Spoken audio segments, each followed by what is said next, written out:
dwelling from last time. Anything on the Commerce Clause? Anything on any of these matters? No? Okay, we'll move on then. So our discussion today continues our focus on what has probably proven to be the most consequential clause in the Constitution in the 20th century, which is, of course, the Interstate Commerce Clause. And we started, right? We started with these few simple words: to regulate commerce with foreign nations and among the several states. Okay? We began with our study of this case in Gibbons v. Ogden. And in Gibbons v. Ogden, we had a situation where you had a ferry boat company, right, that was shepherding people between New York. New York tried to grant a monopoly to one of these companies. Could New York grant the monopoly on a service?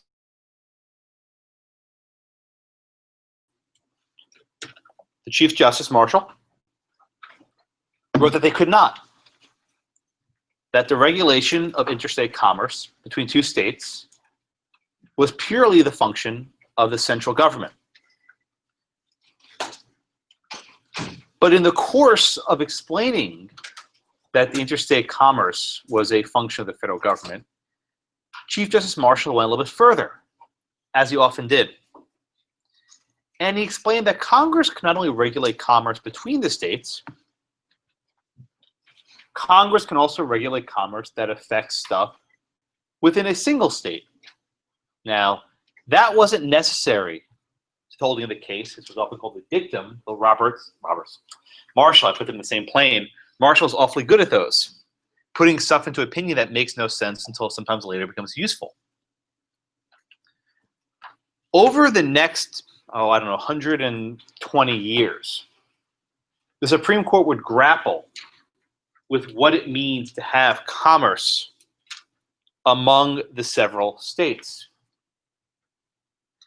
And the court tried different formulations of what is and is not commerce. And one of the approaches said, well, commerce refers to trade, but things like manufacturing, production, that's not commerce because it's not trade. So we had cases involving child labor, goods made from child labor.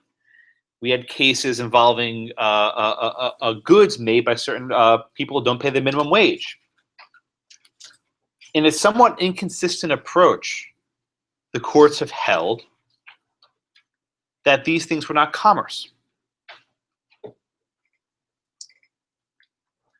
Another approach the court took focused on what we may call a direct versus an indirect effect on commerce, right? In some cases, an action within one state directly affected interstate commerce, right? Such as the transportation of lottery tickets in the Champion v. Ames case. But all of these tests proved to be somewhat difficult to apply. And in the cases I read last week, from E.C. Knight up until Darby, the court took a somewhat meandering approach to defining what and was not interstate commerce. Okay. But for the most part,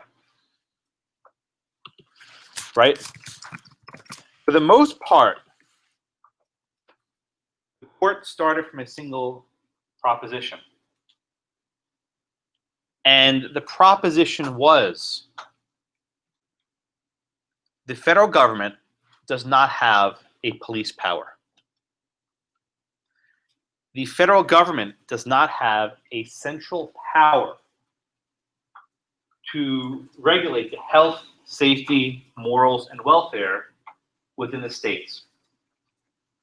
Up until 1936, the court consistently held that the police power belongs solely to the states. which is reflected in the 10th Amendment,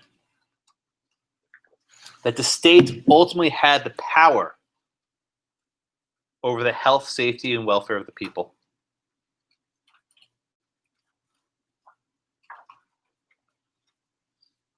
Okay? And the thinking was, if the central government acquired this sort of police power, it would lead to a tyranny of sorts. Because whenever you take a power to the federal government, it removes the same power by the states. By enlarging the scope of Washington, you diminish the scope of Austin, to use an example closer to home.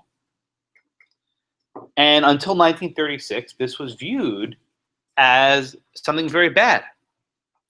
And as late as 1936, in the case of Schechter Poultry, the sick chicken case, the court unanimously, 9-0, said that the regulation of chicken, of livestock, was purely a matter for the state governments under the auspices of their police power. Okay. But then in 1936, we had a revolution. Lest anyone tell you that it's a recent phenomenon that presidents decide to appoint justices for political reasons. This goes way back. So Franklin Roosevelt announced that he wasn't happy with the way the Supreme Court was ruling, and that a number of his signature New Deal programs were being invalidated by the courts. In the sick chicken case, for example, the National Recovery Act, the NRA, was invalidated. And Roosevelt slowly started suggesting that the way to fix this was not to amend the Constitution. He considered that, but thought it would be too difficult and time-consuming. He thought it much more easy to simply appoint new justices. Now, the Constitution is silent on the size of the Supreme Court. We discussed this. The only person mentioned is the Chief Justice. He has to preside at the impeachment of the president. That's the only justice mentioned. There were 9, and there have been 9 since roughly right after the Civil War. And Roosevelt knew that the conservative justices, known as the 4 horsemen of the apocalypse, these are these 4 conservative justices who would consistently vote against him. He knew they were not going to retire.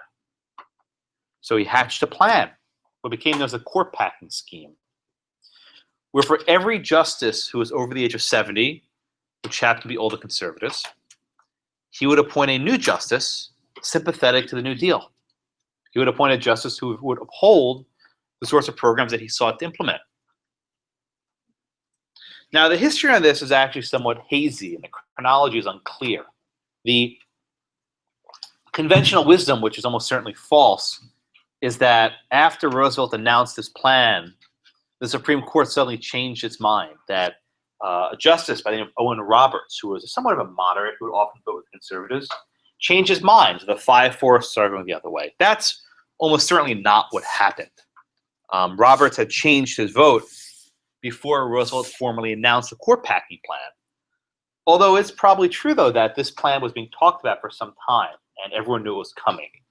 And Roberts made the decision that he did not want to be seen as a reason why the court changes. So he changed his vote early on.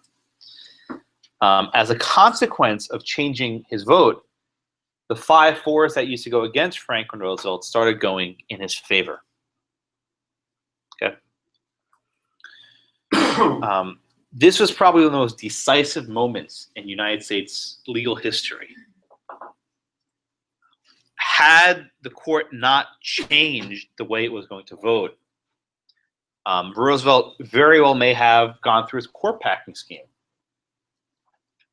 I want you to think for a moment what that would have done to the separation of powers.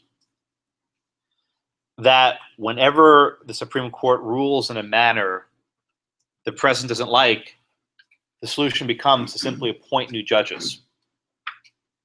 I want you to think about what that would do for judicial independence to the extent that exists. But the flip side to that, and also another important lesson to glean from this, is to think about what it means for the Supreme Court to vote in a manner to invalidate the actions of a very popular president who had supermajorities in the Congress. And by and large, the American people backed the efforts of President Roosevelt. I realize this is not a mode of thinking that law students are used to, but I want you to see both sides. Indeed, by the same token, the court has this power of judicial review. This is not some sort of absolute power that can be exercised, under any circumstances. That the court, though not political, exists in a political scheme. And though the decisions themselves may not be partisan, they directly impact politics. When the court invalidates a massive program supported by the president and both branches of government, what does that say? On the flip side, when the court invalidates a program and the president decides to simply replace the judges who vote against him, what does that say? One of the points that I try to convey to you in this class is that our separation of powers is a very, very fragile balance. And at various junctures in our history, we walked to the precipice and didn't quite fall over, or maybe we did, I don't quite know. But we've been up against that cliff many, many times.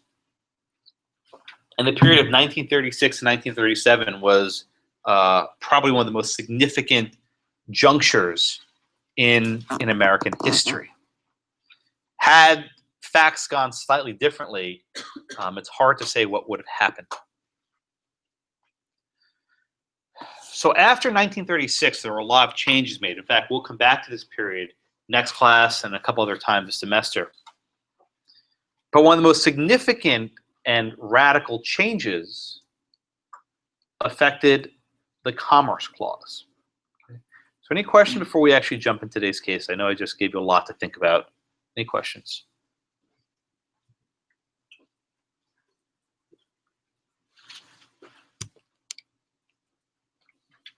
No? Okay. So let's start talking about the cases for today. After 1936, the court effectively abandoned its effort to try to police the Commerce Clause. For one, they got rid of this distinction between commerce and manufacturing and production. They got rid of that.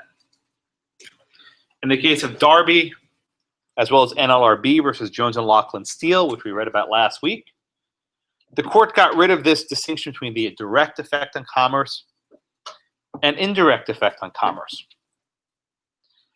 And these cases slowly at first yielded the conclusion that the question of what is interstate commerce is really a question for Congress to resolve and not the courts. The courts were not prepared, and indeed were not willing to try to police what was and was not commerce. In fact, in Darby, you'll remember this line from last week, they said the 10th Amendment is but a truism, that it carries no weight, that for the federal government to aggrandize its powers at the cost of the states was purely a political decision and not one for the courts to police.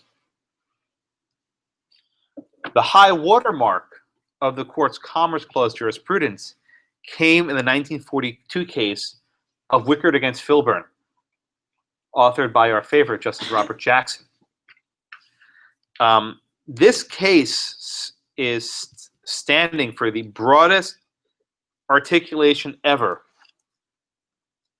of the scope of what sorts of activities that Congress can reach pursuant to its commerce powers. Okay, any questions so far? All right, where did I finish last time? I love when these people point. Okay, that's it. That's Cody? Sure. All right, Cody, please tell me, what were the facts in Wickard v. Filburn? Well, we had a guy who was a wheat farmer, and there was an act passed that was regulating how much to be marketed. So the act was 38. Uh-huh. So yeah, was using his weed to feed his cows and stuff. Okay. Here's the situation, right? Miniature economic lesson. One of the core tenets of Franklin Roosevelt's New Deal was that government power should be used to match up supply and demand. Okay. The thinking was if farmers were creating more wheat than people would eat, then that would create a lot of excess wheat. If there's excess wheat, then prices go down and farmers are worse off. So they won't plant any more wheat and there'll be there'll be a shortage of food. Now, one may think that the free market could handle these things, but such was not in vogue in Lord Keynes's day. So instead, the federal government came up with this cockamamie regime where they said, we will pay farmers not to create food. Imagine some people starving in the Dust Bowl. The policy of the government where we will pay people not to create. And oh, by the way, if you create more than we allot for your number of acres, we will fine you. We will actually fine you money if you create more than we allow. Now, who's to say how much wheat you can create? Well, I love this picture. Hold on, I think up here. This is actually Secretary of the Agriculture, Claude Wickard. And I love this picture. I think it's from Time magazine back in the day, because it depicts him here with these stacks of paper. And I don't know if you can see in the back, but these are various charts forecasting agriculture. This says wheat, rye, and rice. It says something like eggs. I can't quite make out what that is. And these were the cigar smoke-filled rooms, which would decide the correct amount of food that the United States should create. We'll put aside the validity of their economic theories, which is not really relevant for today. But they decided that Farmer Filburn, here we go, Roscoe Filburn, could only plant a certain quantity of wheat per acre on his farm in Ohio. Indeed, his farm in Ohio is currently a shopping mall. So the farm, obviously, someone actually probably bought the farm at some point, but the farm didn't last. But he decided, you know what? No men in Washington are going to tell me in Ohio how to run my farm, right? I got to make a living here. I got to feed my family. I have to feed my animals, my livestock, right? No one in Washington will tell me how to run my farm. So Filburn quite deliberately exceeded the amount of bushels, that's the unit of measurement, a bushel of wheat that could be grown on his acres. And the government tried to fine him. Unsurprisingly, he refused to pay the fine. So then what did the government do under the provisions of the AAA, the Agricultural Adjustment Act? They wouldn't give him what's called a marketing card. What does that mean? Unless the government gives you this card, you can't sell your goods at market. So basically his entire livelihood was put on hold because he planted more wheat than the government said he could.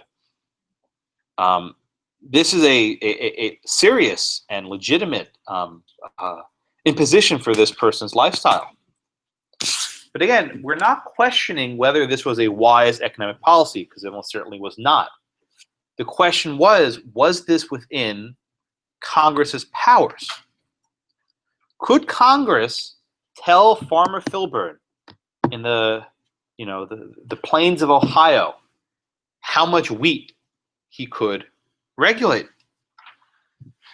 Right? So we start. Okay, I did. Okay, so David, you next?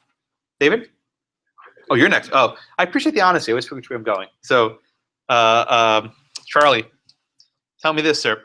So if you're a lawyer for Franklin Roosevelt, you're a New Deal lawyer, and you have this case in court, how do you go about defending this program in court? How do you go about defending it? What do you look to?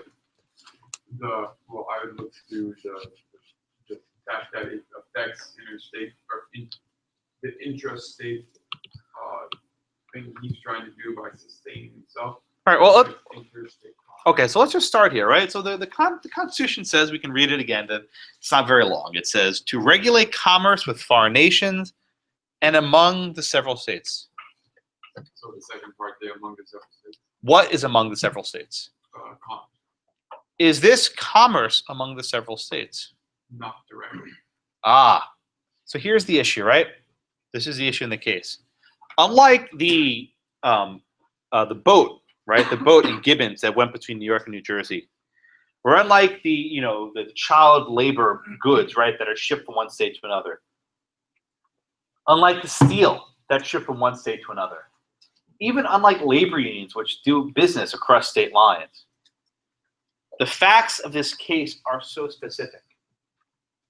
Roscoe Filburn said, these bushels of wheat are for my farm and my farm alone. I will not sell it. I will not trade it. These will never, ever, ever leave my boundaries. This will say, forget about boundaries of Ohio. This will never leave my own farm. Daniela, in any meaningful respect of the word, is what Farmer Filburn did commerce among the several states?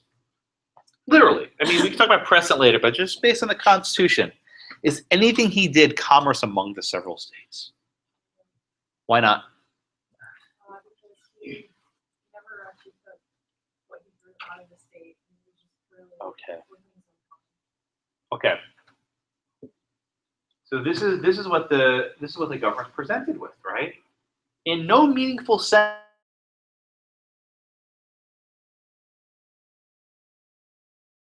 among the several states.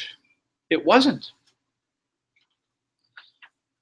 So the court then has a decision to make, right? All of the previous cases we studied, Darby, Jones and Laughlin, they all involve stuff eventually crossing a state line.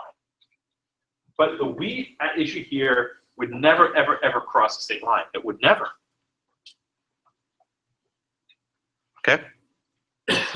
So Amber, how then does the court square this exercise of power with the text of the Constitution? Because although just one farmer doing that doesn't really affect it that much, but now when every farmer does not purchase wheat, but they just produce more, it affects it then. So if everyone starts doing it, that's what the problem happens. Okay, good. So what the court does here is not so much follow the text of the Commerce Clause. Congress only has the power to regulate commerce itself under the text. What the court does here is they expand it. They say that Congress can regulate not only commerce, but things that have an effect on commerce. Congress can regulate not only commerce, but activity that has an effect on commerce. Does everyone see how that broadens the scope of Congress's power significantly? Because in this case, it's absolutely true that Filburn's wheat would never leave it. However, his activity of growing too much wheat has an effect on interstate commerce. And indeed, the government says it has a substantial effect on interstate commerce, right? Caleb, what is the substantial effect of Farmer Filburn's extra wheat on interstate commerce? Immediately, it's not a whole lot, but when James says more and more people do it, then so there's going to be less trade between the states because they're all going to have what they are. Good. Good. Think about it this way, right? If Farmer Filburn can grow his own wheat, there's no need for him to buy wheat at the market. Because he's not buying wheat on the market, that increases the supply on the market. When the supply increases, the prices go down, and some farmer in Michigan is injured. Right there, right? That's the reasoning, right? That is the reasoning. This is what's often called the aggregation theory of commerce. The aggregation theory of commerce. That when you add up all the people who are growing too much wheat, right? When you add up all these farmers ignoring the law, that will have a substantial effect on interstate commerce. Even if one idiot farmer who doesn't want to follow the law, I don't think he's an idiot, but even if one farmer decides not to follow the law, that may be negligible, right? We're talking about a couple bushels of wheat. What's the big deal? However, all of them added up in their entirety, they have the power to affect interstate commerce in the aggregate. Questions on that doctrine?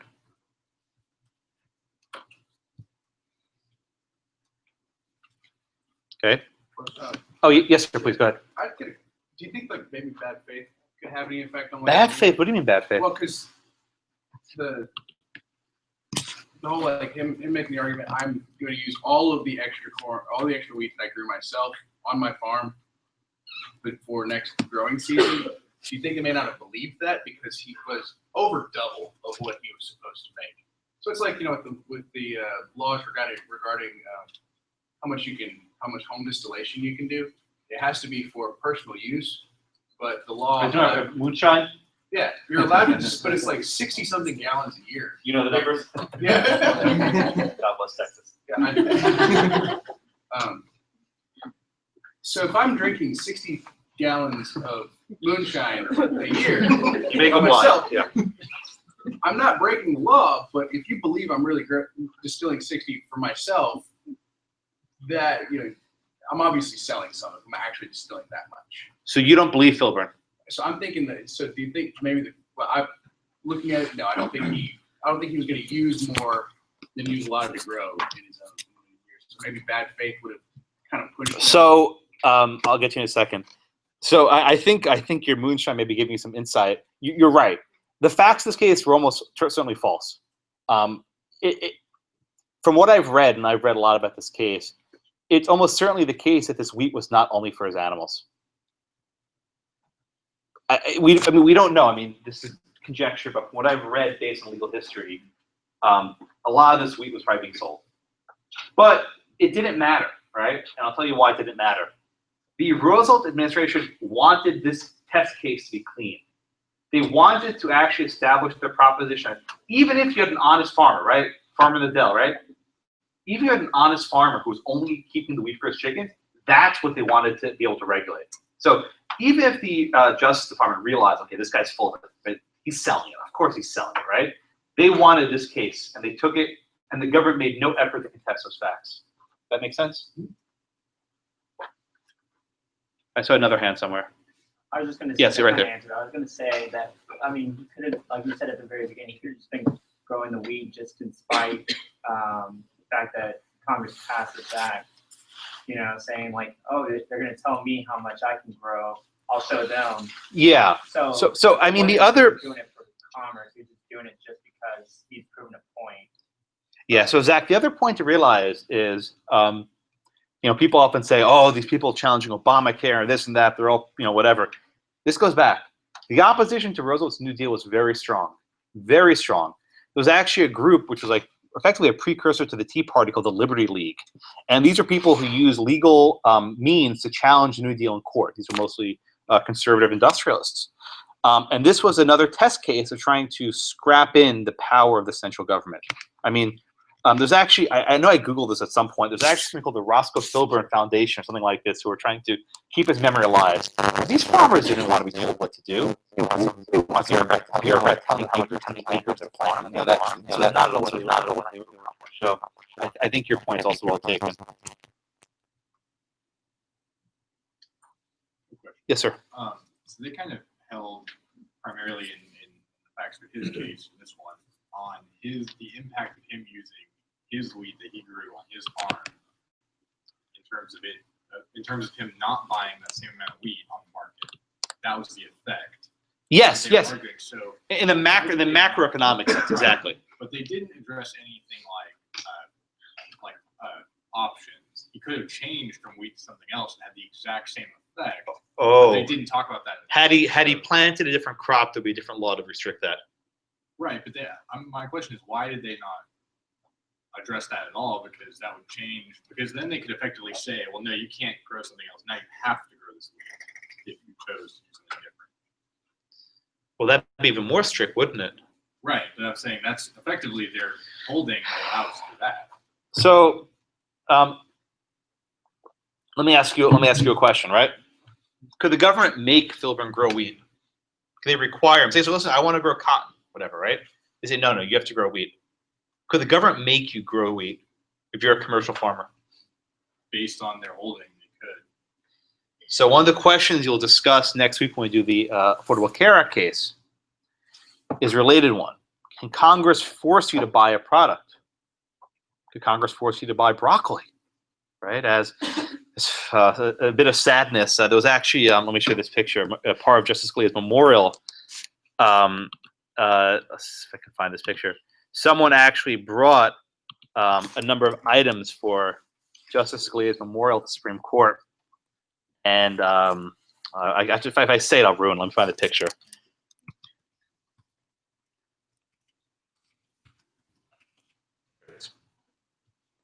So, at Justice Scalia's memorial, they brought a number of items.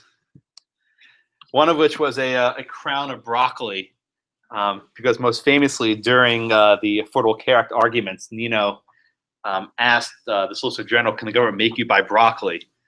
Which was fitting. A couple of the other items, which you won't get, is a jar of applesauce, because in a case involving Obamacare last year, he referred to the majority's reasoning as pure applesauce. The fortune cookies in the same-sex marriage decision of Bergefell, Justice Scalia referred to the majority opinion as the majestic wisdom of a fortune cookie. And this one's harder to see, but it's a sack of paper bags. And he said in the same-sex marriage decision, "I would rather put a paper bag over my head than join this decision." So these are some, and the Constitution, and I think that's a copy of the Federals. But these are some fitting images from Justice Scalia. But your question, Tyler, is a good one. Can the government actually make you do stuff? So generally speaking, the 13th Amendment prohibits slavery, which is the government can't make you do stuff, which it seems like a good idea. But can they make you buy stuff, right? Can they make you buy farms? And that's a question we'll do next week. Dan? Well, actually, I think it does to an extent. If you look at it from an economic standpoint. Okay. The Farm Subsidies Act, I think, was passed in 1929. Well, it was 38 and it was amended in 41. So wouldn't you say that that would be a mechanism to perhaps make you grow particular crops? But Yes. within the economic theory of Yes. Yes. So let me ask like this, right? Farm subsidies exist today. We just had the Iowa caucus. There are serious subsidies for farmers to grow corn. It's an awful idea. It's a colossal waste of money, and biofuels are not particularly effective for the environment either. They're in many respects worse than carbon fuels. But there are massive subsidies to Iowa farmers, right? So if you're an Iowa farmer and you can say grow wheat or grow corn, you're going to grow corn. So by using subsidies, the government can actually effectively prevent you from growing something else. They don't need to actually say don't grow wheat. They can just say we'll give you subsidies for corn. And through these entire levers of subsidies and tariffs, the government can more or less create the crops that they want to create. There was actually a case last year, you'll study in property next semester, called USDA versus Horn. And this was actually involving raisins. And if you can actually believe this, the government sets a quantity of raisins that can be sold every year. And if you create more raisins than the quantity, the government sends someone to your farm with a truck and says, okay, give us the rest. And they ship those raisins overseas to different markets. And the question was this a taking? Was the government actually literally taking their property? The vote was 8-1, only one dissenter. But the government argued effectively that no, we're not taking the raisins. We're simply regulating the market, because by taking these raisins away, we're lifting the prices for raisins. And by lifting the prices, there's actually a benefit to the farmers, right? Imagine telling that to the Horns, that having a guy show up in the dark of night with a truck to take their raisins was actually helping them. But this was a government's position that lost 8-1. but you'll study that in probably in Property 2 next semester. What do you think? Just Sotomayor. So I have the opposite question, Travis, Taylor's. So instead of look at the government like intrinsically, like look at what a farmer did on his own field, what about looking at the effect of other things that generally may have an effect, like other domains? Like, you say, like, look, well, there's a foreign country doing this, it could affect our commerce, and Congress isn't really affected those things. So Okay, good. standard statutes to it. Yeah, so John raises a good question, right? Why do we have to be so narrow, right? Can't we look at how even international circumstances can be affected by this decision? Yep. Okay, so this is we're in, and we're moving ahead to the next case, but this is the difficulty, right? This is a difficult question raised by Wickard. What is the limit? Okay, what is the limit of what Congress can do? If the question we're asking is whether some activity has some sort of effect or substantial effect in interstate commerce, what does not have an effect in interstate commerce? So to borrow John's example from a moment ago, right? If Farmer Filburn decides to, keep his own wheat, that may screw up our effort in World War II because we won't have enough wheat for our men abroad, right? The troops abroad, whatever. Yeah. Pick an example. He's exactly right. Okay. If my decision to create goods with child labor in my state or not pay my workers the federal minimum wage, well, that can affect people in other states because they'll be more on welfare and they know they'll have to have a higher unemployment rate. And there's all these things. But the limitation of this is there is no limit. Anything you do, everything you do has an effect on something in another state. Here's the movie, The Butterfly Effect, right? A butterfly bats his wings in Ohio and it causes a tornado in India, right? Everything you do has an effect on something in another state. So if in fact everything you do has an effect in interstate commerce, Congress can regulate anything. And if Congress can regulate anything, then Congress indeed has a general police power. Chief Justice Marshall, for all that he said, admitted Congress cannot have this police power. Congress only has those powers that are enumerated. So this was the tension created by Wickard. They created such a broad standard that would effectively allow Congress to sweep in any conceivable economic activity, anything. But by doing so, they effectively said that there is no limit. Indeed, if you had gone to law school at any point from, let's say, 1942 until, let's say, 1995, a good 50-year stretch, you were taught consistently by your professor that Congress indeed did have a police power, that Congress could regulate whatever they wanted. If you had gone to law school in the 1970s, right, you would have spent 5 minutes in the Commerce Clause. You would have done Wickard, like, all right, that's it, Congress do whatever they want. That's not the lesson anymore. Fortunately, I have another couple classes on this, right? The bad part of going to law school is every year there's more law to learn, but there's some good stuff to learn. But for many years, Congress worked under the assumption that they could regulate just about anything they damn well pleased. Okay. So Wickard then is the high watermark, right? It stands for the proposition that Congress can regulate any activity that has a substantial effect in interstate commerce. And the courts will not get involved with second-guessing the legislature.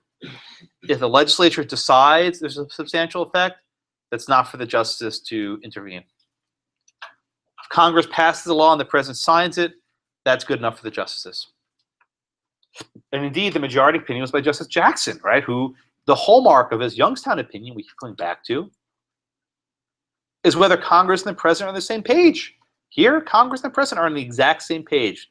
Congress enacted the Agricultural Adjustment Act, no problem there.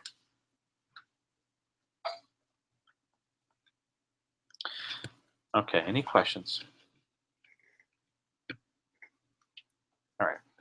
So after Wickard, it became difficult to imagine any law that would not any activity that would not affect interstate commerce. Basically, everything would. But for the most part, right? For the most part, the laws that Congress passed all affected various aspects of economic activity: farming, manufacturing, banking, labor unions. Everything was more or less commercial.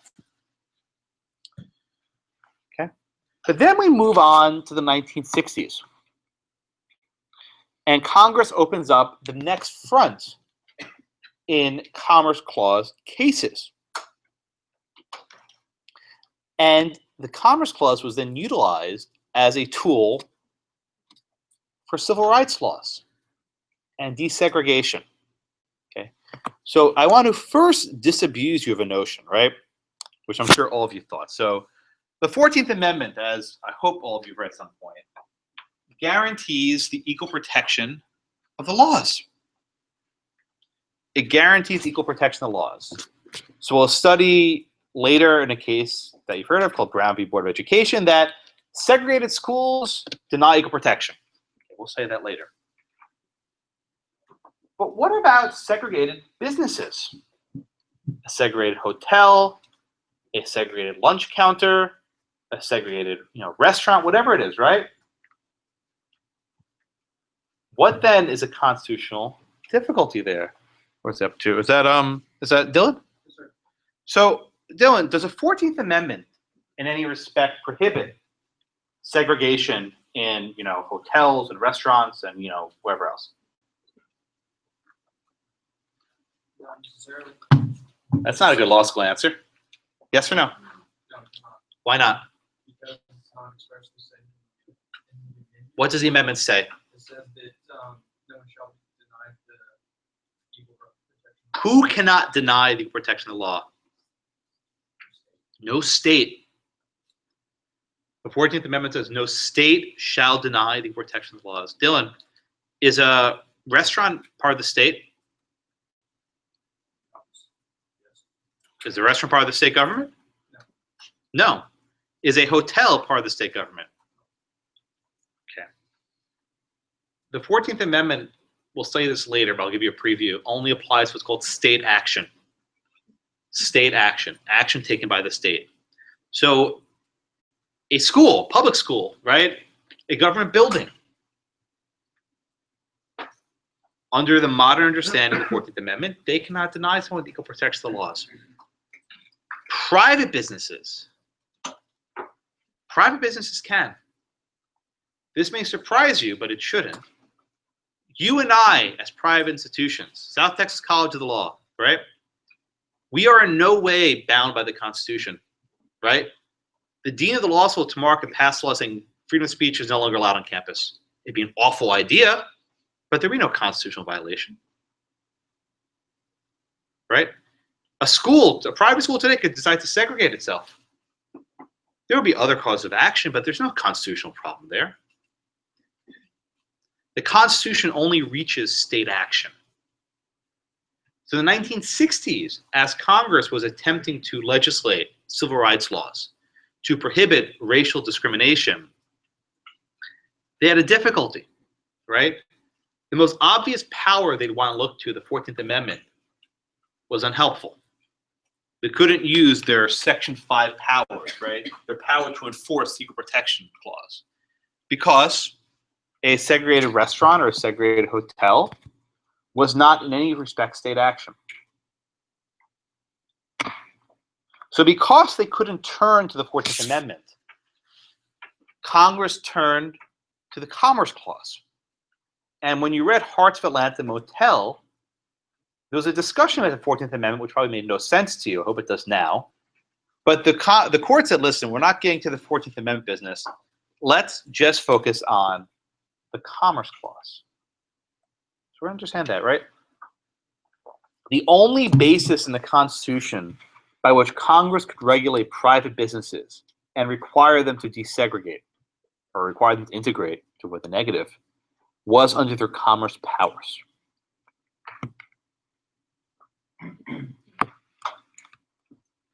Everyone with me so far? Good? Okay then. Colby, Colby, sir, please tell me the facts on Hearts of Atlanta Motel versus United States. So this is a case. It's a hotel. Mhm. And A beautiful hotel, by the way. This I'll come back to you, Kobe, in a minute. But this is actually a picture of the hotel. It's in downtown Atlanta with this humongous pool. It's currently a Hilton. It's still in existence. To give you a sense, it's right near downtown Atlanta if you've ever been. And here's a picture of the owner. What was the guy's name? I'm drawing a blank on the owner's name. The owner actually argued the case to the Supreme Court all the way. He was a very committed segregationist. And here's a crazy picture.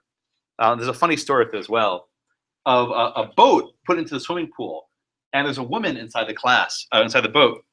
And last year, I had one of my students come up after class, and she was like, "That was my aunt." I'm like, "What?" She's like, "Yeah, there was this picture, right, in their family for years of their aunt, who's now in her 70s, sitting in a boat in a swimming pool." And the second she saw this picture on my lecture, she's like, "Wait a minute, I know that picture." So her aunt was apparently some sort of a model or something or other who did some photography for the Hearts of Atlanta Motel in the 1960s. It's a small world, my friends. You have no idea how small this world is. I was like, wow, that's pretty cool. Anyway, there's another picture of the hotel. And I found a couple advertisements for the hotel also. And I know you can't read this, but there's a AAA logo, which is a travel organization. And it says here how far it was from the various interstate highways. Okay, so that's actually relevant. So go ahead, please, Colby. Finish the facts. yeah, so it's a hotel that the majority of their business comes from out of state. Good. People. Good. And so it's challenging the Constitution. Well, was everyone allowed to stay in this hotel? No, they were. Okay, who was not allowed?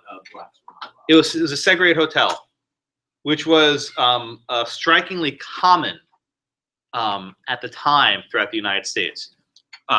This was referenced in the reading, but I'll make the point more explicitly. Anyone ever see this book? Tell us what it is. It's a green book because they were denied access to certain businesses and things. They came up with a book. They traveled to certain places that would allow them to maybe have room and board or get services that they needed. Yeah, exactly right. Thank you.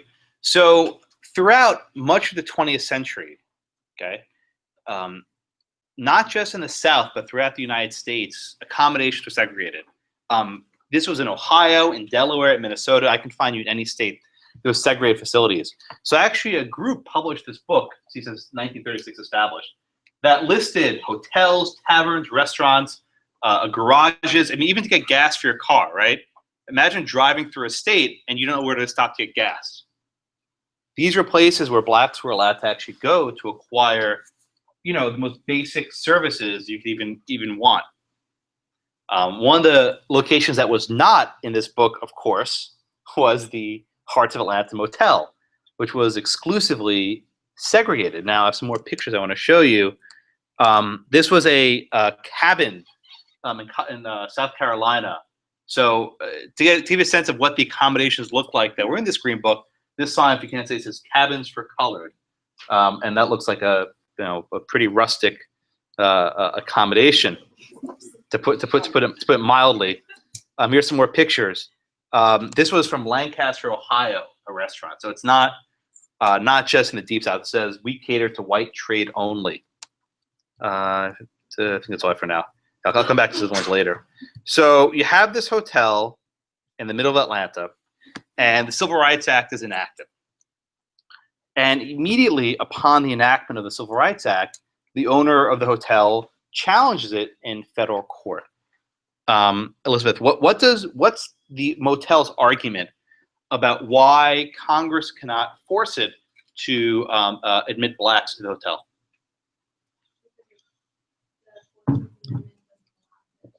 Good. So they first argue the 14th Amendment, right, which is a point I made before. At this point, the hotel was probably right as a matter of current law. The 14th Amendment only controlled state action, and most certainly the hotel was not a state actor. But Elizabeth, what was the argument concerning the Commerce Clause? Why did the hotel argue that they could not be regulated under the Commerce Clause? Good. So the argument was, we are not engaged in interstate commerce, right? We are a hotel. Our building is cemented into the ground. We can't pick up our hotel and ship it. They also argue that unlike Farmer Filburn, who could in theory, or to use a Samuel's bad faith argument, maybe probably was shipping weed abroad, we can't move our hotel. We can't service people in different states. Our building, our hotel can only regulate what's in this state.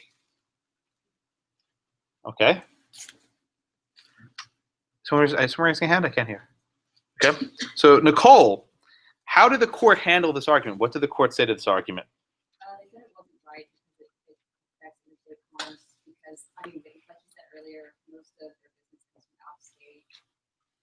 Ah, okay. So the first part of the court's holding follows not necessarily from Wickard, but it follows from Wickard. They say, well, even though the hotel can't literally move outside the state, they service people from outside the state. So their activity has an effect in interstate commerce. Why? Well, think of the Green Book, right? Think of the Green Book. Their decision not to admit guests who are African American absolutely impacts people traveling from out of state, right? People traveling from outside of state know they can't get a room. And if we use the aggregation principle from Wickard, because even if one hotel decides to exclude blacks, all of them may decide to exclude blacks, and that makes an entire swath of the American map inhospitable to travelers in interstate commerce, right? So this mostly follows from Wickard. Even if one hotel is doing it, maybe that would be big of a deal. If we have all these hotels together, this makes it inhospitable for interstate commerce to flow across borders. Did you hand up? No. I want to get this so far.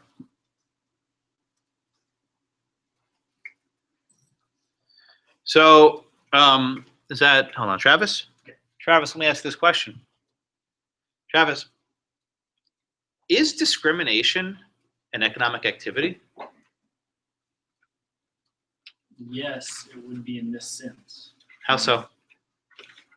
If you're barring people from essentially spending money from other states in your state, then I guess on a theoretical basis, then you're affecting commerce. I mean, that's what the court's argument is. But isn't this what Taylor asked before? Isn't you're not doing something?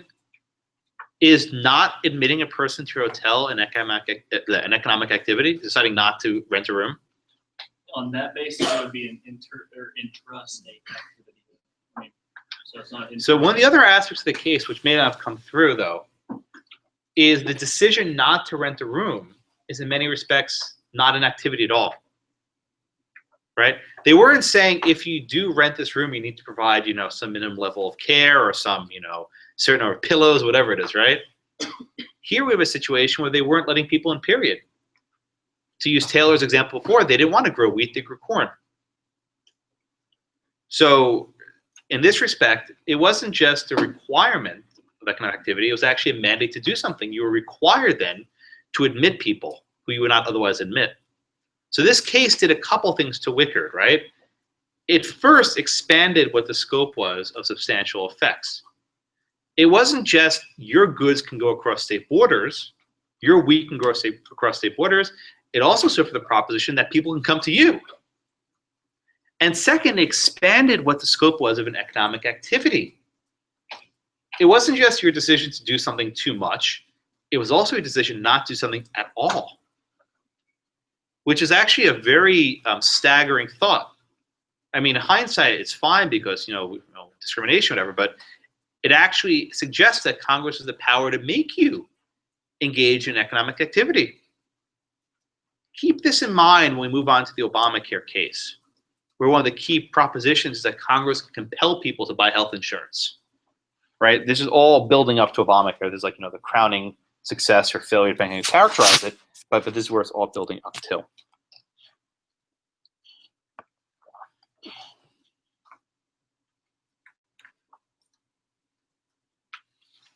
Okay, any questions on Wickard? Yes, sir. How what is this, when they first opened up the case, they talked about how it's located on highways. Yes, sir. And is that because Congress has the ability to regulate the roads and highways and stuff, which is in turn, allows people to travel? So let me go back. I showed you this commercial before. Why do you think it was important that the hotel advertised that they were near highways? Why do you think that was important? Convenience for whom? For those that were able to stay in the hotel? No, that's right. Why do you think the court stressed this point, though? Because those that weren't allowed to stay were also using those roads. Who's likely to frequent a hotel near the highways? Come on. That are from out of town. Yeah, people from out of state. Right, out of towners likely to frequent it.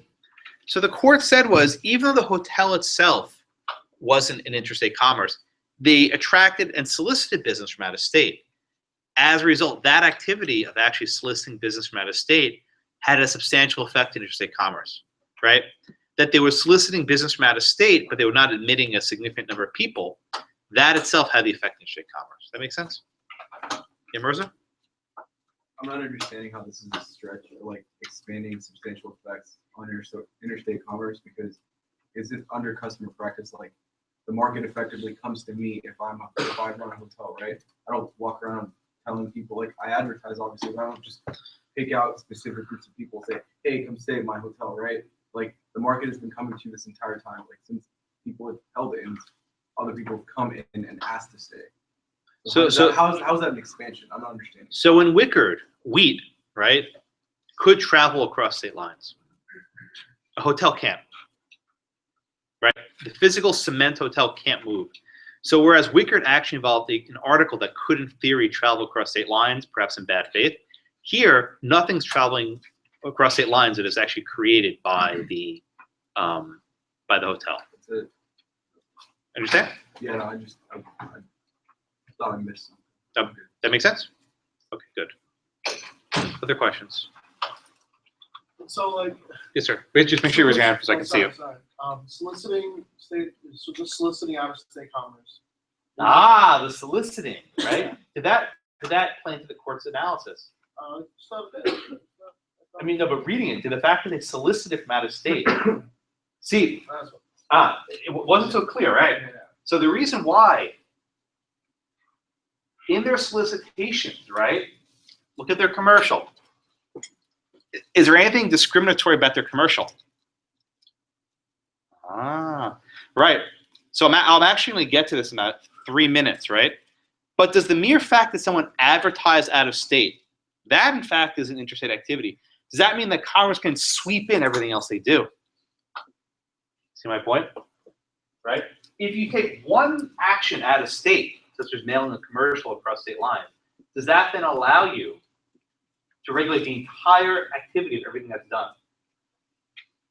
Yeah, that was my question. Well, we'll do this in the Ollie's barbecue case in like 3 minutes. Okay, I'll come back to it, I promise. So what if you take out the whole advertising thing? They don't send advertisements out of state, but they're looking by a highway. Perfect. Let's do the next case. This is the next case, right? Ollie's barbecue. This is the exact. See, I like when people's thoughts are leading where I'm going next, which means it making sense. So the exact 2 points that you just raised is where our next case goes. So, Dan, what were the facts then in Katzenbach versus McClung? It's mentioned briefly, but it's there. Oh, you have to read the note cases. Yeah. The book says that it introduced the rational basis test into the enumerated powers. Okay. What were the facts? The facts were, it was a pretty long set. It was a long set. I mean, it was yeah, no, it was pretty long. It was basically they were suing also saying that the Civil Rights Act, saying that the Civil Rights Act violated their due process. It was sort of based off the Department. Okay, good. Thank you. Make sure you read the note cases too. Those are often just as important as the full cases. They're in there, I promise. So the facts in this case involved a barbecue joint in Birmingham, Alabama. which unfortunately went out of business a few years ago. I would have visited. I mean, it's been desegregated, but I like visiting constitutional places. I'll explain why in a minute. This barbecue called Ollie's Barbecue, is the world's best, was only open to white customers. Indeed, blacks were allowed to work in the kitchen. They were allowed to get takeout, but they couldn't actually sit and eat in the restaurant. And that is Ollie McClung in the left. That was the proprietor. The barbecue had a very distinctive logo, Ollie's Barbecue. Okay. Now, what made Ollie's Barbecue unique is for the exact reasons that John and Dylan asked about a moment ago, is they did not advertise out of state.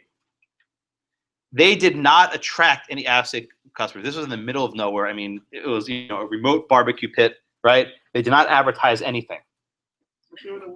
What?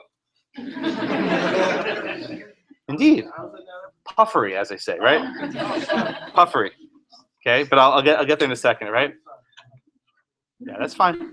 Thinking like a lawyer.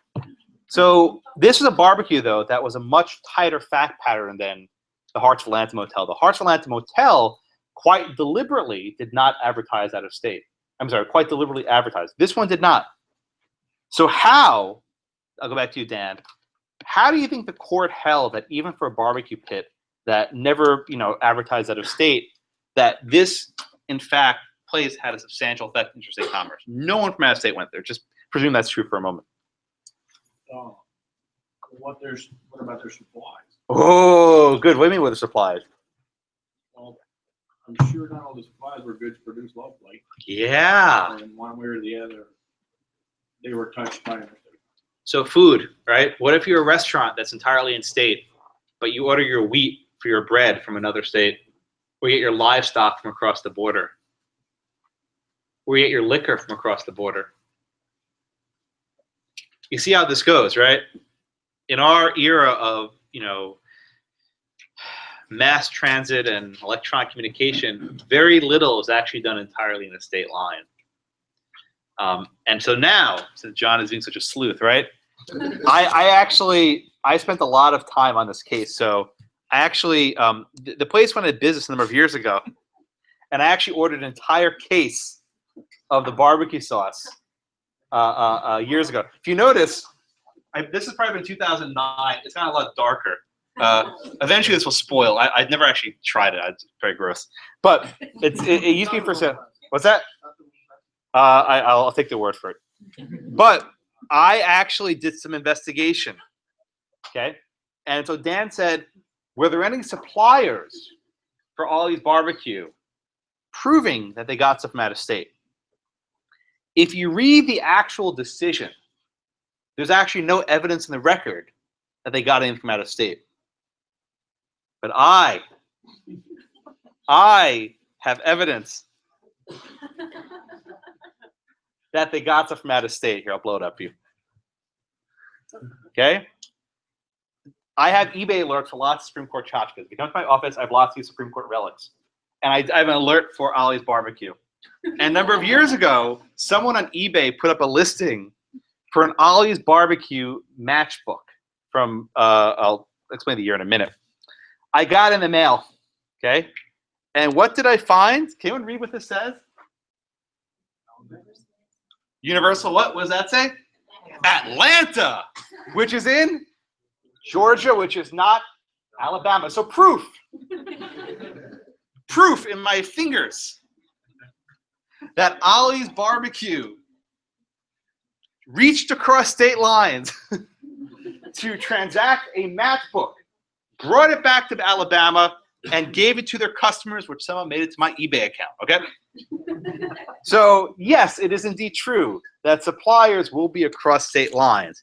And I was actually able to research the Universal Match Corporation from Atlanta, and they went out of business in the 1960s. So I'm almost positive that this came from the period in which the Civil Rights Act would have applied. And interesting, there's actually a Bible verse from 2 Chronicles, or was it 2nd? I can never remember. A couple of you laughed at that one. If my people, which are called by my name, shall humble themselves and pray and seek my face and turn from the wicked ways, then will I hear from heaven and will forgive their sin and will heal their land. A very fitting quote for segregated barbecue joints. The irony abounds. So, proof in my and you can take a look at this afterwards. But I have lots of these tchotchkes. If you want to see the barbecue sauce, whatever, I'll leave these here.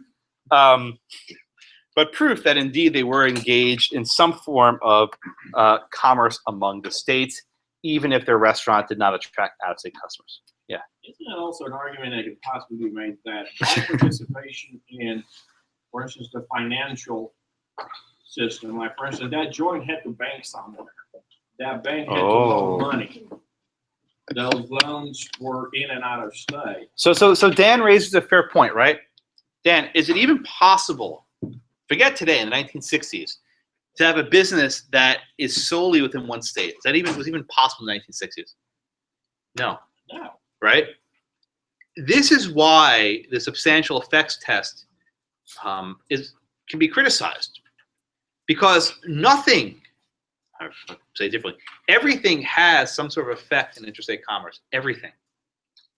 But if that's true, as Dan I think said correctly, if that's true, then Congress can regulate whatever they want. And that conflicts with the long-standing proposition that Congress does not have a police power, right? This is the intention. In Wickard, they made the test so broad. Today, everything's interstate. So I'll give you an example. A number of people, I think it was in Montana, tried to create something called the Liberty gun. Anyone heard about this? A gun made entirely from Montana. Entirely from Montana. The metal, the wood, you know, the everything from the gun was from Montana materials. And they tried to argue that this was not subject to interstate commerce. For reasons we can discuss a little bit later, the courts rejected this argument. But even if you try and go out of your way to make every aspect of an item made solely within one state, the feds can still find how your activity affects something in a different state, which gives the United States government a license to regulate it. Any questions on Wickard or on Hearts of Atlanta or on Ollie's, a Cat's Factory McClung? I was so excited when I found this. You guys have no idea. I mean, of all the people buying old matchbooks on eBay, I'm probably the only person who would figure this out. But I was so excited. Okay, it was like $4 too. It was so cheap. It was well spent. I got more props later in the semester. Don't worry. I got a lot. All right. Any other questions? So then, throughout the 60s, 70s, and 80s, had you gone to law school, your professor standing up to us said, well, folks, you know, that's it for the Commerce Clause, right? Congress can regulate whatever they damn well please, and the 10th Amendment and the doctrine of enumerated powers does nothing to stop them. Okay. Now, this is a lesson why you should not always listen to your law professors. This is a lesson why you should often say, they have no idea what the hell they're talking about. I'll explain why. Okay, so this is, anyone from San Antonio? No one? Really? This is the first time it's ever happened. Okay, this is Edison High School in San Antonio. Okay, I have a picture, actually, a friend took it. This is actually the gym inside of Edison High School. It looks like every gym probably in Texas, right? No? Whatever, okay. I promise you, this is the actual gym. This is the high school yearbook of Antonio Lopez. Actually, one of his classmates emailed me out of the blue. I have no idea how they even found me, but I was blogging, I was looking for pictures of famous constitutional actors. And one of his this was maybe 7 years ago, emailed me out of the blue saying, hey, I have Antonio's yearbook. So this is the best picture I have. It's really blurry, I'm sorry. This is the best picture I have of Antonio Lopez. And there's several Lopez's, but there's his name.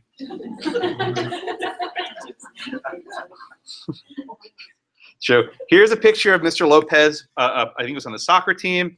Again, awfully blurry. And it says, rushing down the field. Oh, sorry, Alfonso. Alfonso Lopez warms up before the game. Okay? This is the only picture we have. So one day, Mr. Lopez decided to bring a gun to school. He brought a .38 loaded with 5 rounds. Unclear exactly what happened, but the school found out. They confronted Mr. Lopez. He admitted he was carrying the weapon. He didn't ask for a lawyer, which was his number one mistake. Always ask for a lawyer. Tell your kids, ask for lawyers. Never talk to police. I once got in trouble because I was once talking to a bunch of high school students a number of years ago, and I was telling them, Always demand a lawyer. Do not tell your teacher anything. Do not tell the police anything. Don't ask your parents because they'll talk to the police. Ask for a lawyer. And the teacher gave me this like, what are you telling these kids? Stop. I'm like, I don't care. Fourth Amendment's more important than whatever you say. So he did not talk to a lawyer, which was his perhaps first mistake. But he got busted then for having a gun at school. The state of Texas initially charged him. Texas is competent to have a law saying you can't have a gun in a school zone, and they arrested him. But significantly, the next day, the state of Texas dismissed the charges, and he was indicted by the United States federal government for a violation of the brand new Gun-Free School Zone Act of 1990. Right, this is a brand new law. It had just come out. Brand new law. All right. So, Mr. Lopez's lawyer was a federal public defender. Federal public defenders aren't necessarily paid the best, right? They often have very demanding hours. They often don't have enough resources to give enough attention to every case that they ought to. But fortunately, Mr. Lopez's lawyer didn't listen to his law professors. Very fortunately for our republic. In court, Mr. Lopez's lawyer, actually I emailed the guy, he never emailed me back, I was very sad. But I did try to reach out to him, he may have retired, I couldn't quite figure it out. But Mr. Lopez's lawyer challenged in court the conviction. Right? Taylor, what did Mr. Lopez's lawyer say in court? He argued that under the Commerce Clause, the Congress didn't have the authority to pass this act because it regulated state activities in state schools. Wait a minute. Didn't I just say every law professor from the 1930s through 1940s and 70s told you the same thing? That Congress has a general police power and Congress can do whatever it pleases? Taylor, didn't I just tell you that 5 minutes ago? Did this lawyer not pay attention in law school? Well, no, evidently he did. And this is what I'm telling you. Never take anything for granted. Never take anything in the law for granted, right? You are here not just to learn black letter law and pass the bar. That's all well and good, right? You'll do that. That's fine. But the reason why you're suffering for 3 years of law school is to acculturate and train your mind to challenge things in ways you may not otherwise. We can build robots who can simply recite black letter law. That's not very interesting. But Lopez's lawyer thought differently, right? He had the foresight and the wisdom to say, wait a minute. All these other cases, they're not like this, right? He wasn't asking to overturn Supreme Court precedent. He said, wait a minute, but all these other cases involve some sort of economic activity, right? My guy just had a gun. Having a gun's not economic activity. That's like running a hotel or running a restaurant or farming. He just had a gun in his possession, right? He wasn't being charged with illegal buying of a gun. He wasn't being charged with selling a gun. He was just being charged with possession of a gun. This insight from a lawyer who obviously paid attention in law school and thought things through changed the entire course of federalism and constitutional law in our country.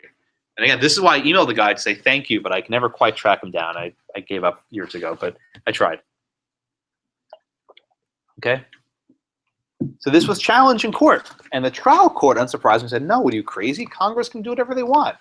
Of course a gun affects interstate commerce, right? Of course having a gun in schools has a substantial effect on interstate commerce, right? Easy. But the Fifth Circuit Court of Appeals in Louisiana, New Orleans, reversed. And they said, wait a minute. This is not within Congress's commerce powers. And then in a surprise to the law professoriate and people who for decades have been taught that there were no limits on federal power, in a 5-4 decision by Chief Justice William Rehnquist, found that this provision of the Gun-Free School Zone Act was unconstitutional. To say that this was controversial would be a vast understatement, right? Law professors flipped out. They wigged out. They didn't know what to do, right? This rocked their world, right? Does this mean the New Deal settlement's coming undone? Is this going to mean, going back to days of, before the New Deal? What does this mean? So we will discuss what happened afterwards. But I first want to walk you through the decision itself. And if nothing else, when you're creating your outlines, Chief Justice Rehnquist, who again, he was Robert Jackson's law clerk. Jackson wrote Wickard, and then Rehnquist wrote Lopez. You know, the chronology I love. Rehnquist's opinion for your outline provides a brilliant summary, a very cogent and concise summary of the Commerce Clause precedents. And to the extent that you're developing your outline of the Commerce Clause, rely heavily on Rehnquist's opinion. There are some changes afterwards, but everything that came before Lopez, Rehnquist summarizes for you quite well. And far more than a Hornbook or commercial outline, go with what Rehnquist said. Okay. So Rehnquist begins, right? We start with first principles. What does that mean, Lara? We start with first principles. This is a very significant phrase. What's he talking about? We start with first principles. Basically going back to like what the Constitution meant for the powers to be. Good. And what are the first principles? What is the starting point of Rehnquist's entire decision? What's like the locus, the center of his entire decision? The enumerated powers of the Congress. Exactly right. The center of Rehnquist's entire decision is the doctrine of enumerated powers. This is the notion that Congress does not have a police power, that they can only do that which is enumerated to them. A consequence of this position is that there must be some stopping point. There must be some limiting principle. There must be something the government cannot do. Right? Indeed, during oral arguments, Solicitor General Drew Days, who's a first order attorney, was being pelted with questions by Justices Rehnquist and O'Connor. And they were asking him, General, can you give us an example of some sort of activity that Congress cannot regulate? He had nothing. Can you give us an example of something Congress could not regulate? He had no answer. This wasn't because he was an idiot. No, he's a very smart attorney. But the position of the United States government had long been that there were no limits. And he was not going to give a limit. And indeed, when you read the Obamacare decision, and I think it's for next week, next Tuesday, the exact same thing happened again. If Congress can make people buy insurance, what can't they do? Where's your limit? And again, the Solicitor General had no answer. Not because he was an idiot, but because he could not give the answer. He could not box in the government saying, here's our limit. The court wants to box him in, fine, but he's not going to box himself in. So we start with first principles, right? We have a government of enumerated powers. And the court walks you through, and again, this is a very good summary, walks you through each of the different precedents discussed. So you start with Gibbons, right? Gibbons said things that are completely internal,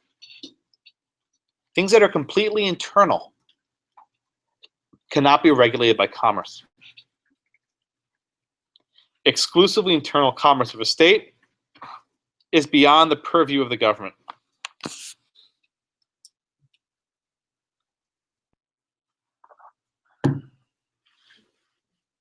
Okay.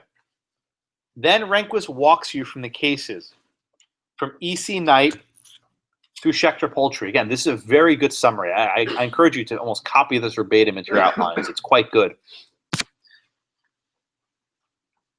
Rehnquist notes that there were a number of cases where the court meandered and went in a not straight line, trying to define what is and is not commerce.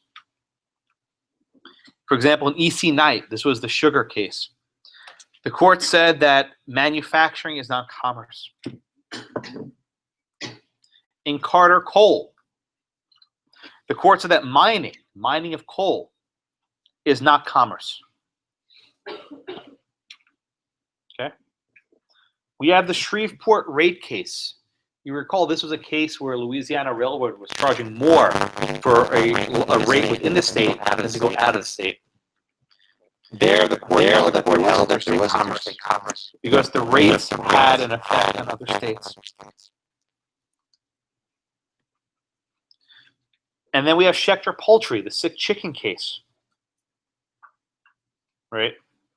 The court held that having chickens in one state only has an indirect effect on interstate commerce, and this indirect effect is not sufficient to give Congress the authority. Those are the first batch of cases. But, comes a big but, we hit 1937, and Franklin Roosevelt's attempt to alter the Supreme Court succeeded, not by changing the composition of its members, but by altering its jurisprudence. And we have National Labor Relations Board versus Jones and Laughlin Steel. NLRB versus Jones and Laughlin eliminated this direct versus indirect test. In Darby, we get the first hint of the substantial effects test, right? That activity that has an effect in interstate commerce, that activity itself can be regulated, even if the activity is within one state. And then we have Wickard v. Filburn, which we discussed earlier.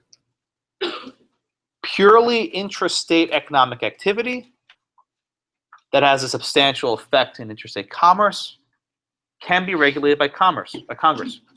Even if it's purely intrastate, meaning within one state, purely intrastate economic activity, it can be regulated by Congress. Okay. So these are the precedents. Okay. And Rehnquist summarizes them in, I think, a fairly cogent manner. And he does this with a mnemonic device I'll give you, what I call CIA. Not CYA, CIA. Channels, instrumentalities, and activities. Rehnquist summarizes all these cases, which I don't think they will actually fit into these three categories, but close enough. Rehnquist summarizes these three categories into these cases into these three categories of CIA. Okay. So first, cases affecting the channels of interstate commerce, right? Think of the channels as like the roads. So he cites, for example, Darby, which involved shipping of steel, and Hearts of Atlanta. You remember this involved travelers from other states coming to stay in a hotel. Activities that affect the channels of commerce can be regulated by Congress. Activities that affect the channels of commerce can be regulated by Congress. Questions on that? The second one is instrumentalities, right? These are the various tools of interstate commerce. So, for example, the Shreveport rate case. Even though the train itself wasn't leaving state lines, a train is a channel. I'm sorry. A train is an instrumentality or some sort of a method of engaging interstate commerce. Therefore, Congress can regulate the rates on trains. Okay, these are not perfect categories. I don't think they're very good, but they're the best we got. And the third is activities. These are economic activities that have a substantial effect on interstate commerce. Economic activities that have a substantial effect on interstate commerce, and this is cases like Wickard.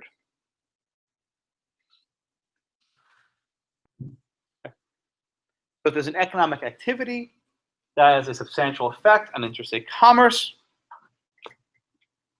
Congress can regulate it.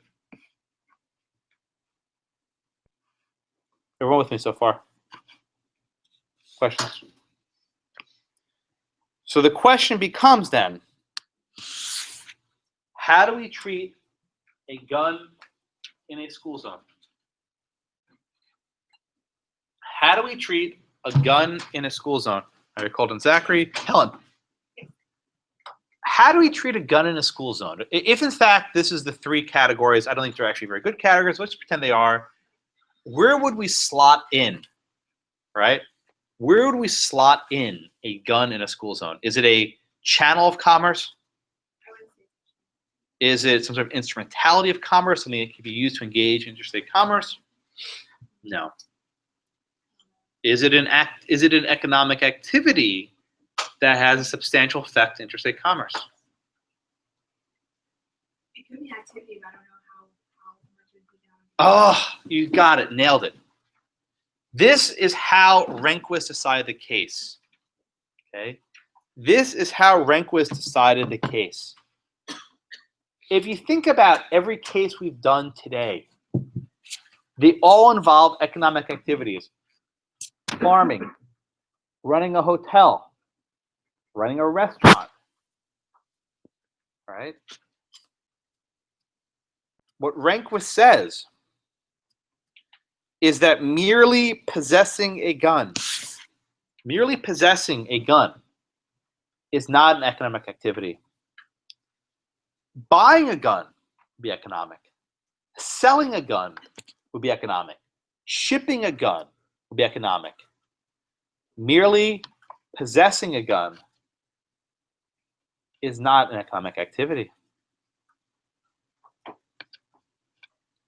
Clayton, does that make sense? Explain, how can that be that merely possessing a gun is not an economic activity? It's just in possession. It's not doing anything. But Clayton, doesn't possessing a gun, as Justice Breyer points out in his dissent, doesn't possessing a gun have an effect on interstate commerce? If kids are in school and they're scared of being shot, they won't study as much. If they don't study as much, then they'll get bad grades. If they get bad grades, they won't go to school and they won't go to college, and then we'll have unemployed people. I mean, my parade of horribles is horrible. I mean, how does having a gun, how does that not affect interstate commerce? Kind of stretching it a little bit, stringing along an assumption after another one. What do you think, Kaysen? I think kind of like Justice Thomas points out in the dissent, the precedent allows for Breyer to make the argument that it does substantially affect. It is an economic activity that substantially affects commerce. You were right to the last sentence. Is this an economic activity? Is possessing a gun an economic activity? Breyer tries to make that So let's stick in the majority for now. We'll go to Brian in a minute. no. Okay. This is the key point. Even though the activity of possessing a gun in a school zone will have an effect on interstate commerce, because it is not an economic activity, you don't apply Wickard. Oh. Because it is not an economic activity, you don't get to aggregation. Because it is not an economic activity, you do not get to substantial effects. From Rehnquist's perspective, this law does not fit into any of the three categories, which is why I think the three categories is somewhat silly, but it doesn't fit into any of the categories. And because it doesn't fit into any of the three categories, Congress cannot regulate it in the manner in which they did. Everyone see that? All of the other cases concern facts of economic activity. Rehnquist does not overturn the New Deal. He does not overturn any cases. All that he does is saying, in all these past incidents, the single unifying factor was they involve economic activity. Because there's no economic activity here, we don't care. We don't care if there's a substantial effect in interstate commerce. It doesn't matter because there's no economic activity. Everyone get that insight, right? Most people gloss right over it and say, oh, wow, Rehnquist is reversing the New Deal. No, he didn't do that. He found a very lawyerly distinction. Whether it's a valid distinction or not, we can argue. But this was attempting to fit within the crevices of the New Deal settlement that non-economic activity cannot be regulated by Congress. Everyone see that? Let's jump forward for a bit. We'll come back later. I want to jump forward to United States versus Morrison. We'll come back to Wickard Lopez in a few minutes. Okay? United States v. Morrison involved a law called the Violence Against Women Act. And there are many, many, many aspects. It's a note case at the very end, like the second to last page. The Violence Against Women Act had a significant number of provisions, and I'm not concerned about all of them. The only provision that I actually want to discuss was one actually concerning actual violence against women. Okay? So one of the provisions of the law said that a gender-motivated crime, if someone engages in a gender-motivated crime, you can sue them in federal court. Now you're saying, oh, what's the big deal, right? Why would anyone care? So that sounds like it's awesome. Okay. So this is Christine Brazon-Kalla. She was a student at Virginia Tech in the 90s. And she claimed that she was raped by two football players on the Virginia Tech football team. One of them was Morrison. I can't remember the other guy's name. The school conducted an investigation, which, to the surprise of no one, found that they were not liable. And the students were not disciplined. Or if they were, I think they might have been suspended a semester when there was no football games, and then they were restored after that. Okay. So she wanted to sue. Now, did she want to sue the football players? Not really. They were college students. They had no money. Who did she want to sue? She wanted to sue Virginia Tech for basically covering up this gender-motivated crime that she alleged. Okay? Now, we studied and mentioned before the 11th Amendment. The 11th Amendment says you can't sue the state. Virginia Tech is a state school. So generally speaking, you cannot sue a state school in federal court. And the Violence Against Women Act said, oh yeah, you can sue this. So Morrison defended the law, arguing that gender-motivated violence is not economic activity. That gender-motivated violence is not economic activity. By the same token that simply possessing a gun is not economic activity, it's something the states are perfectly capable of combating. Morrison argued, wait a minute. This is not any sort of economic activity. Domestic violence is something the states are perfectly competent of investigating. And in a 5-4 decision, building on top of Lopez, the court agreed. The court said, quote, gender-motivated crimes of violence are not, in any sense of the phrase, economic activity. We reject the argument that Congress may regulate non-economic violent crimes based solely on that conduct's aggregate effect on interstate commerce. Now, Congress has determined that allowing this gender-motivated crime has an effect, a spillover, right? If women are being battered, it affects the economy, it affects the workplace, or lots of effects. But because it was non-economic, the court didn't go to the Wickard substantial effects test. The court said that prosecution of crimes is solely the power of the states. And if you accept the government's argument, Congress can regulate any sort of local activity, which again, we start from the premise that Congress cannot regulate everything. And if they cannot regulate everything, you have to draw the line somewhere. And this was the case where the court invalidated provisions of the Violence Against Women Act. Not the entire thing, not even close, but the provision which allows you to sue in federal court for gender-motivated crimes, suing against the state.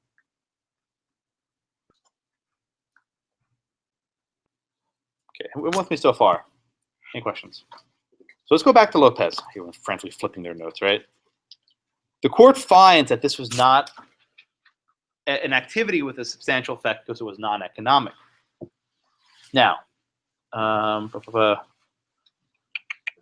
Emma, let me ask you this question. Was Congress lazy here? Did Congress screw up here? When Congress enacted this law, were they being lazy? No, I don't think so, because I mean, I think the argument was flawed if they're going to be able to regulate everything economically or everything crime related. But that would be a really hard policy to follow. But How could Congress have fixed this? And indeed, there's a footnote suggesting how they tried to fix it. I think it was a footnote. Was it a footnote? The subsequent Clinton law was in a footnote or somewhere, right? It was mentioned. Or let me ask you this, Emma. What did Congress do while this case was pending? That was in the case. While the case was pending, what did Congress try to do? Anyone know what I'm talking about? Yeah.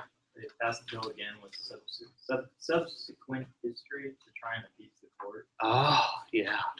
So while the case was pending, Congress reenacted the same statute, but what did they add, Clayton? What do you mean subsequent history?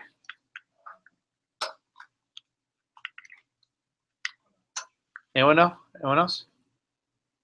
Anyone else catch up what they did? No one. You're not reading the case carefully enough. Did they try to, Yeah, go for it. Fix the law? Yeah, how did they try to fix it? Put how the statute is banning them, or What did they try to add? You're on the right track. how it affected interstate commerce? Yes. Okay, if you guys have picked it up, you're not reading the cases closely enough. You have to read closer. While the case was pending, Congress enacted a law exactly like Antonique said. Okay, the new law said specifically that possessing a gun in a school zone affects interstate commerce. How? Well, because it makes students afraid, and if students are afraid, they won't learn well. And kids who can't read good, they're Zoolander school, right? They're in trouble. Okay. The initial statute. This is why I asked Emma the question this way. The initial statute, Congress got lazy. They did not mention a single word about how possessing a gun in a school zone affects interstate commerce. Not a single word. In the subsequent bill, which wasn't even relevant, they put those framings in. What Chief Justice Rehnquist said is, look, as a court, we're not going to go making stuff up, right? If Congress wants to connect an activity to interstate commerce, they have to do it themselves. We're not going to do it for them. This is what's often called a jurisdictional hook. A jurisdictional hook. How can Congress hook itself into the Commerce Clause? By adding, this language. It's often what's called a stupid legislator test, right? If you're writing a bill, can you be dumb enough not to include this? No. After Lopez, virtually every statute now goes out of its way to include the sort of jurisdictional hook, say, here's the effect in interstate commerce. Now, what's interesting is I talked about Morrison a moment ago. With the Violence Against Women Act, there were extensive findings about how domestic violence against women impacts interstate commerce. In Morrison, the court said, no, those are not good enough. They're not good enough because violence is purely a local domestic crime. So the entire bit about the jurisdictional hook didn't go very far because even when Congress did those findings, it wasn't enough for the court in Morrison. But in theory, at least, if the court articulates how an activity has an effect on interstate commerce, then the court can find a way to uphold the activity. In this case, Congress got lazy. They did not. There was no jurisdictional hook. There's nothing in the legislative history concerning that.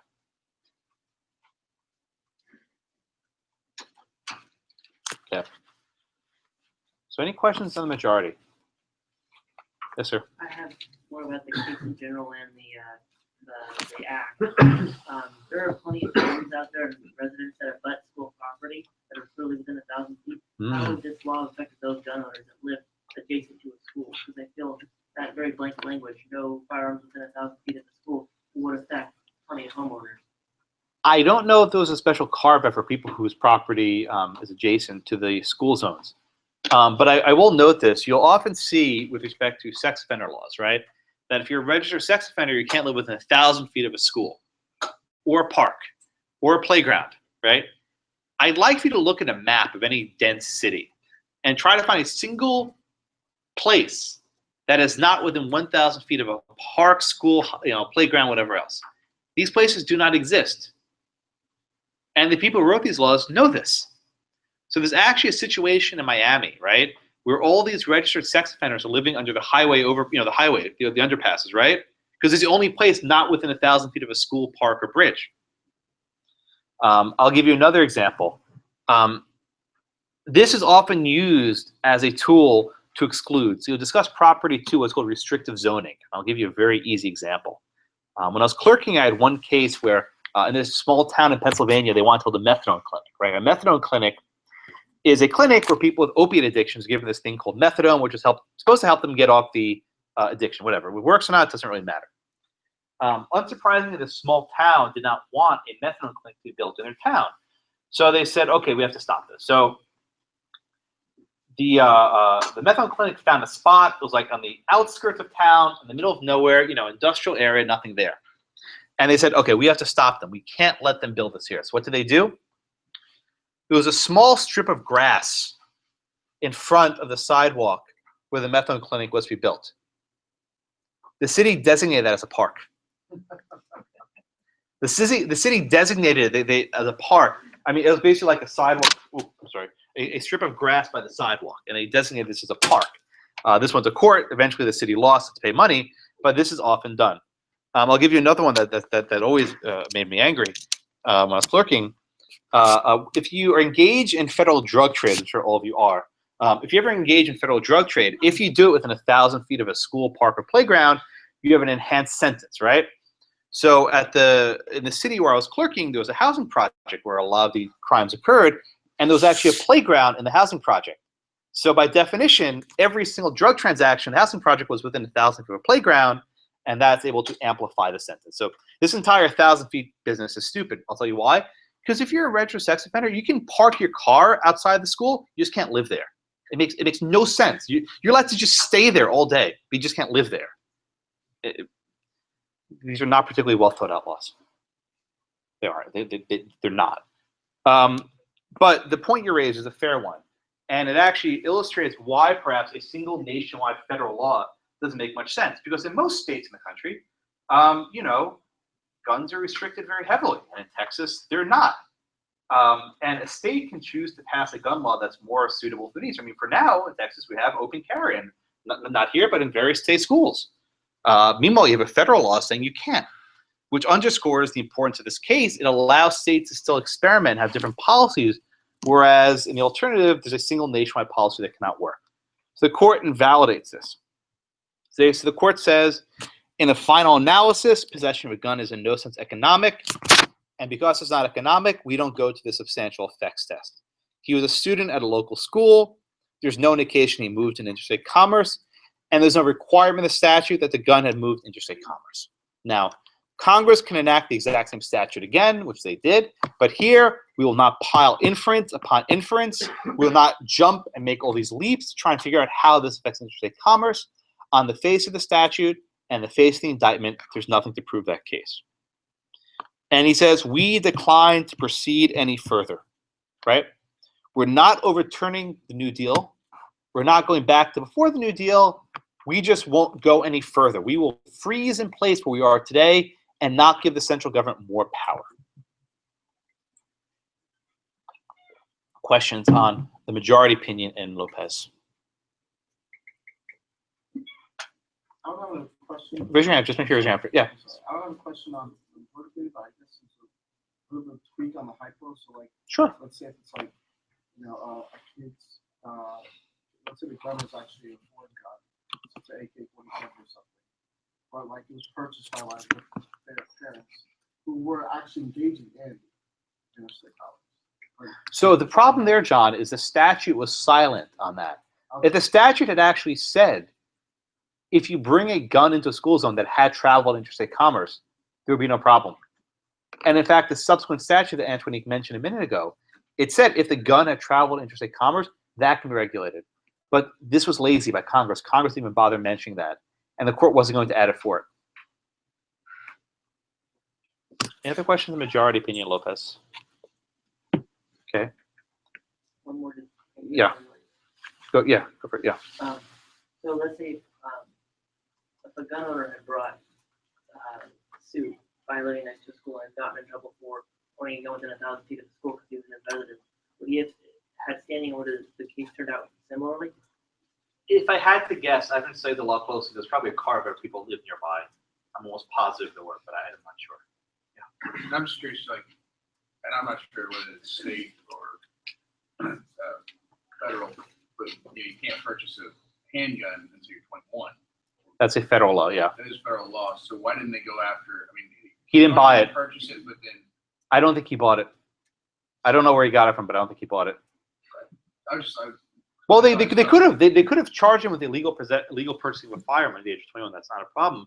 But they wanted to charge him under this fancy new gun-free school zone act, right? You know, tough on crime, right? That's what they wanted to charge him under. What I would have gone parents for fighting. Well, it's not clear if there's liability for the parents because they may not have even known.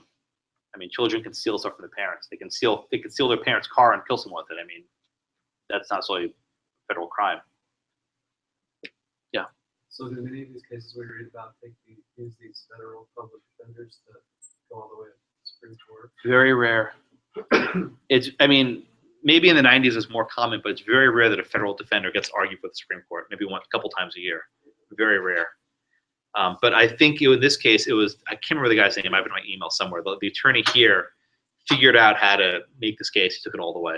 And he got his client, his conviction reversed. I'm sure he was convicted on something else. He probably was illegal purchasing of a gun or something else, but I don't remember what happened in remand. But by this point, he was probably in his mid-20s. I don't know what he's doing today. No idea. If anyone wants to find out, you're welcome to track down Alfonso Lopez in San Antonio. Anything else on the majority? So let's go into the other opinions. Kennedy had a concurring opinion, and as I hope you're starting to see, Justice Kennedy always concurs, say, well, there's this, but there's that, and I'm not going to go quite that far. So he acknowledges a, quote, judicial struggle over Congress's power over the economic systems. And he tries to, say, we're not overturning anything. We're not going any further. We're simply just, keeping things the way they are. We don't want to go back to the 18th century. We're simply crafting this exception. Okay? There's no nexus to economic activity. Merely possessing guns on economic. And Congress can fix this fairly easily. Okay? And indeed, Congress did fix this. Any question on Thomas's concurring? Ian O'Connor are always very wishy-washy on these sorts of things. Okay.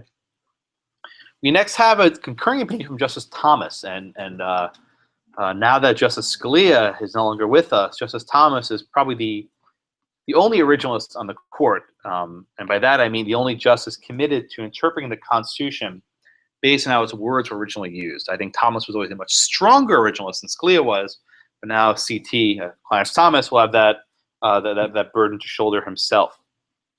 Thomas would basically say that our entire modern Commerce Clause jurisprudence and case law is inconsistent with original meaning, right? That we look at the text of the Constitution and it says Congress can regulate commerce, not that Congress can regulate substantial effects, right? This substantial effects test has no bearing. And if we're up to Thomas, he would only restrict it, probably more narrowly than Marshall and Gibbons, to commerce within a state. And he would hope in the future to have a case where they can go back. Congress ought not to have a police power. They should have a very stingy approach to enumerated powers. These are powers best left for the states.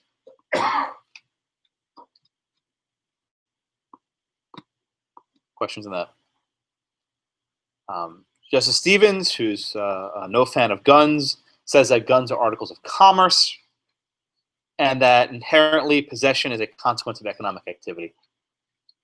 Funny little story. So Justice Stevens wrote an op-ed in the Washington Post about a year ago where he said that in one of the school shootings in Newtown that they were using automatic weapons, which is false. And I wrote a blog post about this, and like an hour later, they changed the Washington Post, so I will claim that victory. But Justice Stevens is not a fan of guns. They were semi-automatic. Okay. The key dissent, though, is actually by Justice Breyer. I think this was maybe his second year on the court. It was fairly early on in his tenure.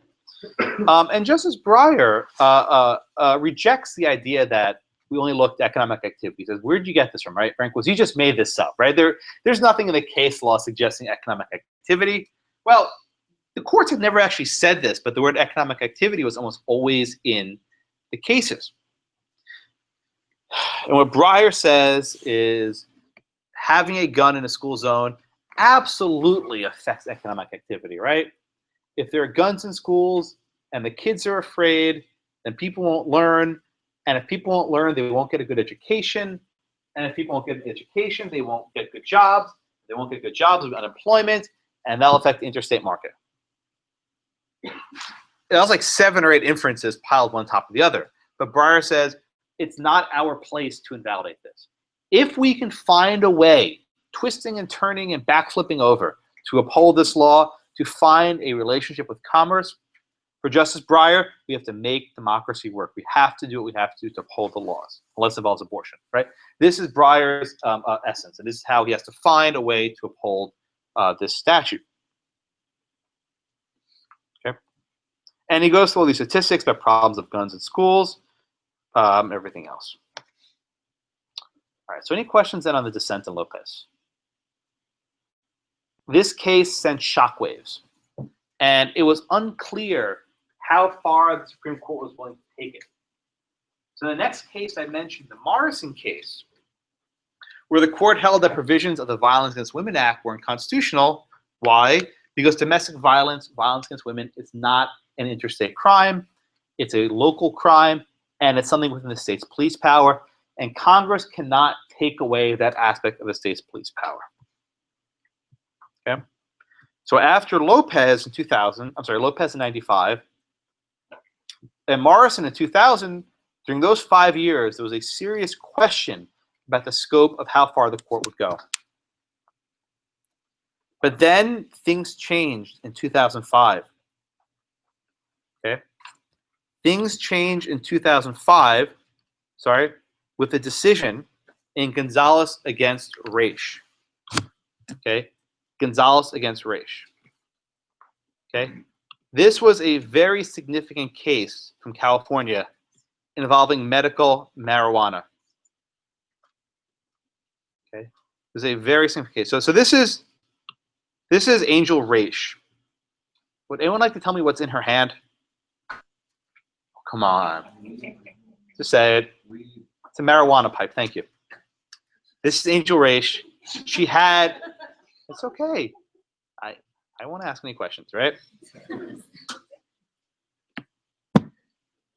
Angel Raich had a very severe form of tumors in her body, and the only treatment that helped her was medicinal marijuana. And here's actually Raich.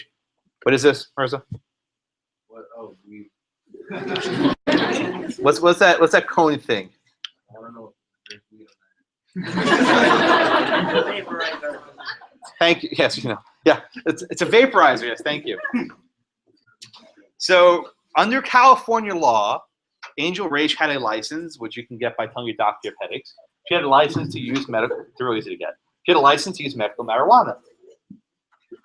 Under federal law, marijuana is a controlled substance that remains illegal. So this raises the question. Can Congress criminalize? Can Congress regulate marijuana that's solely within one state? The seeds are in one state. The soil is in one state. The lamps are in one state. Every aspect of the pot, weed, versus the expression, is in one, he's nodding his head, is in one state. Does the Texas bar ask about drug use? Virginia bar did. I don't know if the Texas bar does, the application. Yeah? Yeah, oh well. I actually had a couple students ask, if I go to Colorado, can I smoke my bar application? So, this was challenged in court. It was challenged in court. And the question was, can Congress regulate marijuana that never leaves state lines? So on one hand, isn't this case just like Wickard, right? Isn't this, regulation of a crop in one state? Well, yes and no. So with Wickard, there was actually an economic market that was depending on shipping wheat across state lines, and the government had this vast, economic scheme. The court in Raich upheld the drug law by arguing that Congress has the power to regulate the interstate drug market.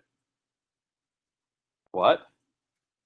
Interstate drug market? What's that? Yes, indeed. Because if Angel Rach is growing her own pot, she won't need to import it from Mexico or wherever else she might want to get it from, right? So the court actually upheld this law, right? The court upheld the regulation of local marijuana. But critically, right? Critically, there was one aspect of the opinion that most people missed. The court held once again that the regulation of marijuana can be regulated. Sorry, growing marijuana can be regulated because it's an economic activity, right? Growing marijuana is an economic activity. Much like growing wheat, much like growing weed. So that's what distinguished the case, right? What distinguished the case from Lopez and Morrison was that growing pot was an economic activity. Everyone see that? So now what I want you to do is keep in your minds when we discuss the Obamacare case in 2 weeks. All the cases involve activity. Growing wheat, having a gun, domestic violence, growing marijuana. All of these cases involve various classes of activity, right? Different categories of activities. They're all regulation of activities. Is there activity in Congress's decision to regulate someone who does not buy health insurance? Someone who has not entered an economic market? The question in NFIB, I'm not answering it now. The question in NFIB that's presented in the Obamacare case is, can Congress regulate something that is not an activity, or is not having insurance actually an activity? Are you engaged in an active activity by not having insurance? And that's a question you will see in the Obamacare case. What counts as an activity? After that next week. We're actually read the Obamacare decision, then we can talk about that. Yeah. Other questions? Going once, going twice. I will see you all later. Thank you so much. See you on Thursday. I don't know.